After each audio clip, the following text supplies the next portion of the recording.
After an 8-year break, Turkish-backed Syrian rebels took over Aleppo on November 30th and are now moving toward the center of Syria. The speedy advance has put the rebel forces about halfway between Aleppo and the capital, Damascus. Not even at the peak of the civil war had the rebel forces accomplished anything remotely as today. Meanwhile, Russian aircraft are bombing towns and cities, trying to dislodge the rebel positions. At sea, in the eastern Mediterranean, Russia is flexing muscles with navy drills featuring submarine cruise missiles, anti-ship missiles, and hypersonic missiles. At the same time, Assad is lobbying Putin for even greater support. To the east, the Iranians are gearing up for a prolonged war. Thousands of Iraqi fighters have been dispatched towards Syria to help keep Assad in power. However, these formations have been targeted and bombed by the United States, which is looking to weaken Iran's grip and secure Israel's perimeters. With so many moving parts, it can be difficult to understand what's truly going on or even what's at stake. In these types of drawn-out conflicts, the difference between real and fake is determined only by the authority telling you which is which. Now, the way I deal with these types of events is by going over as many angles as possible. I read Russian, Iranian, Turkish, Syrian, and Israeli headlines. For example, Iraqi militias are crossing the border to reinforce Assad's forces. But, as always, be careful with what you read. The majority of articles reporting this lean towards the right, so you want to compensate for things by seeking the opposite side as well. Meanwhile, the rebel blitzkrieg has taken many by surprise. They just captured the city of Hama and are now headed to Homs. These two are arguably the most strategic sites in Syria, and we'll come back to this later in the video, but my point is that to observe things rationally and objectively, you need to reflect on multiple angles. I can't stress enough how important this is, which is why I asked Ground News to sponsor this video. I use their app and website because honestly, they have the best tools to do so. Go to ground.news/Caspian or scan the QR code on the screen to learn more. Subscribing through this link gets you 50% off the Vantage plan this month, either for yourself or to send as a gift for someone you know. Also, by subscribing, you're directly supporting my channel. Thank you, Ground News. The link is below. Aleppo has been at the heart of the Syrian civil war since the start. When Assad regained control over the city in December 2016, the conflict essentially ended. Parts of the country still remained out of the government's reach, but Assad survived and consolidated power in the Syrian heartland, which stretches from Aleppo to Latakia by the coast to Hama and Homs in the center, and then all the way south to Damascus. This stretch is the most densely populated segment of Syria, hence the heartland. Only Idlib remained out of reach, and that's the place the rebels made their home. More on this later. However, Assad owed his victory to Russian air support and Iranian ground forces. So, when the guns fell silent, Assad became entirely dependent on his allies. Shortly after, Russia and Iran turned against one another, each trying to undermine the other and dominate the future of Syria. Then, Ukraine happened, a turning point. When Russia invaded its neighbor in 2022, it was unable to commit to Syria as it had before. Iran stepped up and became the lead patron. Here, Assad saw an opportunity to take back complete control and oust the Iranians. For the next 2 years, he engaged the UAE and Saudi Arabia and patched things up. For instance, in August 2023, Assad received a warm reception as Syria was welcomed back into the Arab League. This was a milestone, but it still wasn't enough to escape from Iran's orbit. Then came another turning point, the Hamas attack on October 7th. Hurt and enraged, Israel went on the offensive with the aim to decimate Iranian assets, proxies, and interests, with Lebanon being at the center. Assad knew that it was only a matter of time before fighting would spill over into Syria. In response, he reached out to Turkey to normalize relations. Turkish forces and their proxies were occupying tracts of Syrian territory in the north, and Ankara was a principal backer of the Syrian HTS rebels in Idlib. So when talks with Turkey started, there was some initial optimism. Assad agreed that the SDF, tucked in the northeast, was a threat, but the talks failed nonetheless. Assad didn't want to take back millions of Syrian refugees, which Turkey had been hosting for over a decade. This was a sticking point for Turkey. In recent years, social tensions between ethnic Turks and Syrians have flared up. Much of the political discourse in Turkey now revolves around Syrian refugees, so Ankara was eager to find a settlement. However, Assad did the opposite. He rejected the return of his countrymen and placed the withdrawal of Turkish forces from his country as a precondition for normalization. Then he made it worse. Assad's forces started bombing Idlib with artillery, creating additional waves of refugees going towards Turkey. Assad had hoped this could create pressure on Turkey, and it did. The Turkish president reached out to Putin, asking him to intervene. But Putin was preoccupied with Ukraine and had steadily lost influence over Assad. There was nothing Russia could do. Meanwhile, Israel had been bombing Iran and Hezbollah for months, forcing them to relocate resources elsewhere.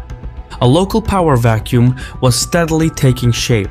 The speed at which the rebel forces took Aleppo reflects just how weak Iran had become. So, when Turkey reached the end of its diplomatic ropes, it changed tactics and unleashed its proxies. This then brings us to the present situation. Sitting at the regional crossroads means that any event in Syria will have ripple effects for the entire neighborhood. For Turkey, that means more refugees. For Israel, that means jihadists at the door. For Russia, it's about alliance-building credibility. So let's take a case-by-case look at each power's impact on Syria, starting with Iran. For over a decade, Iran has been the centerpiece of the Syrian conflict. Its actions have directly resulted in the devastation of the country, the deaths of hundreds of thousands of civilians, and the displacement of over 10 million people.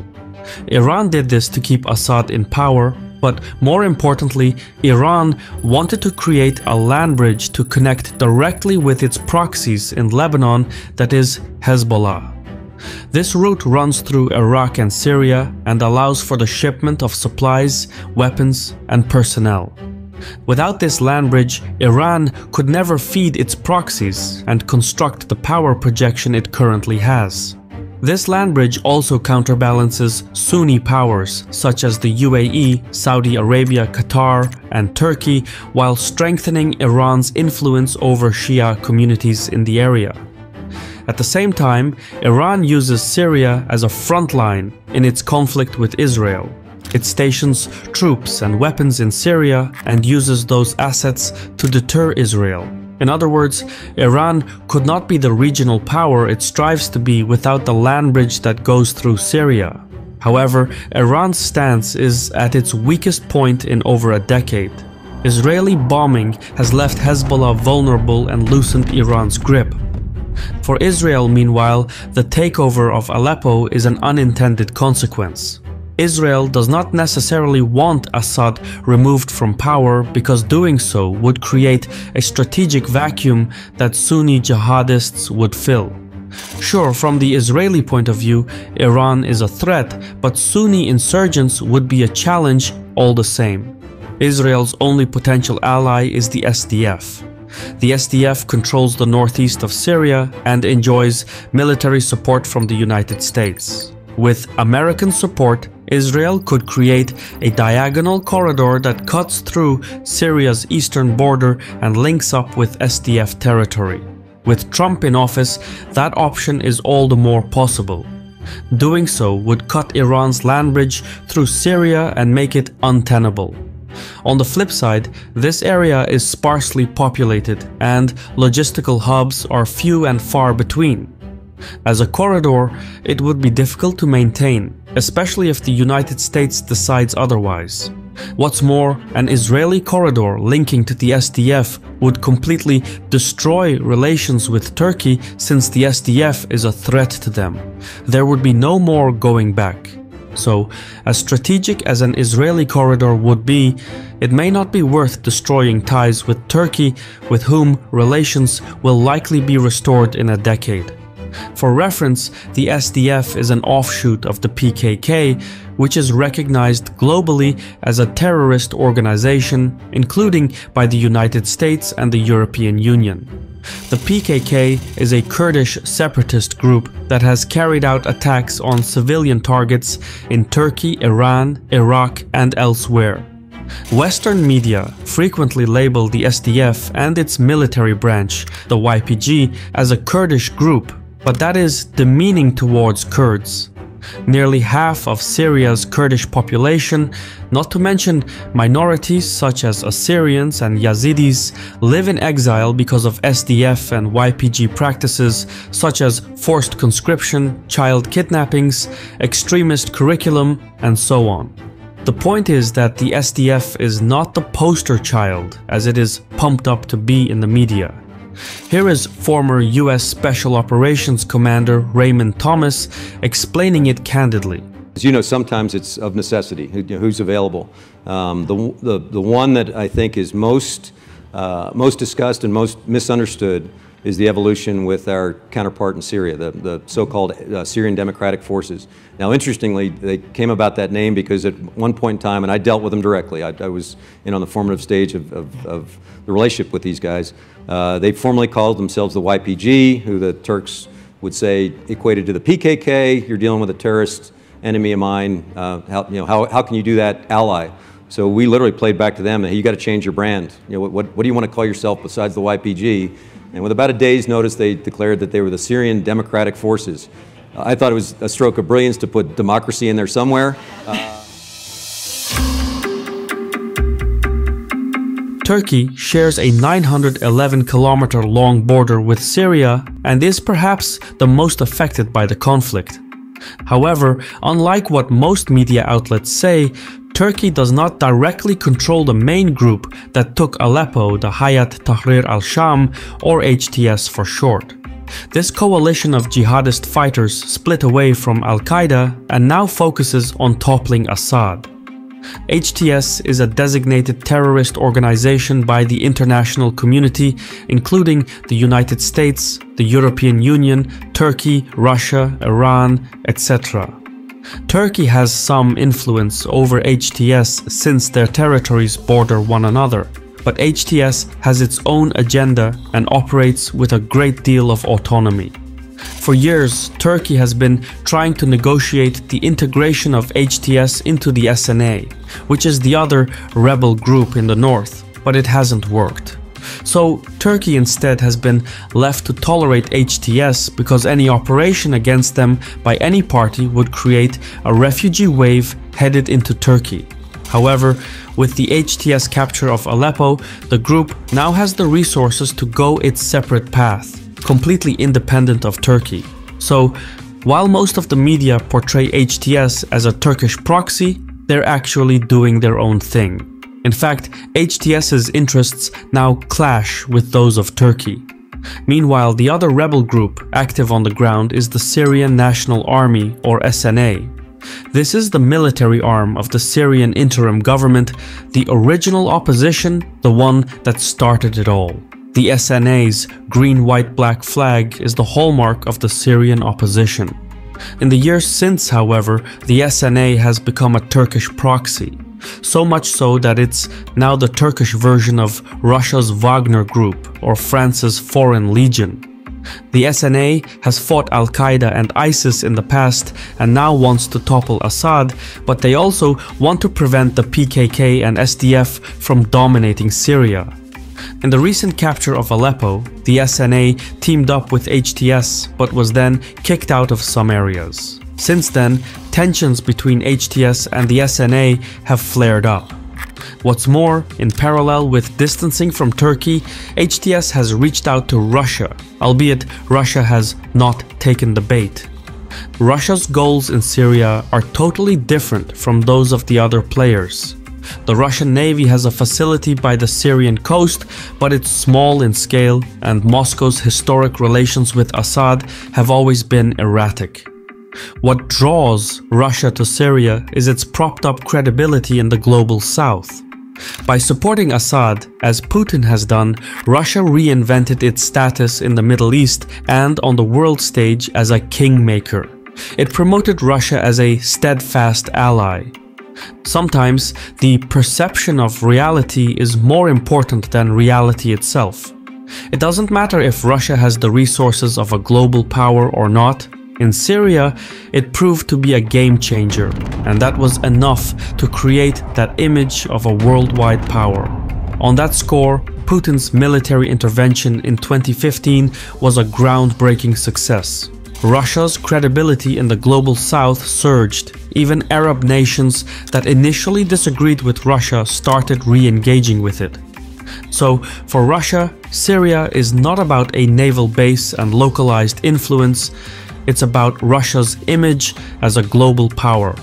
Likewise, if Assad falls, Russia's credibility will suffer greatly, and non-Western partners could reconsider security ties with Russia as too risky.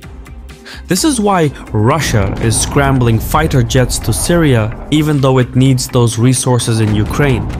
With its reputation on the line, the Russians can still throw a wrench in the Syrian battlefield. HTS rebels have little international backing, and Russia can drive them into a diplomatic corner. On the ground, however, Russia is constrained by its own war in Ukraine, and it will be Iran that can either make or break the stalemate. The cities of Homs and Hama, located in the center of Syria, will be the final stand. If Assad and his allies cannot hold these two cities, it will harm their war effort.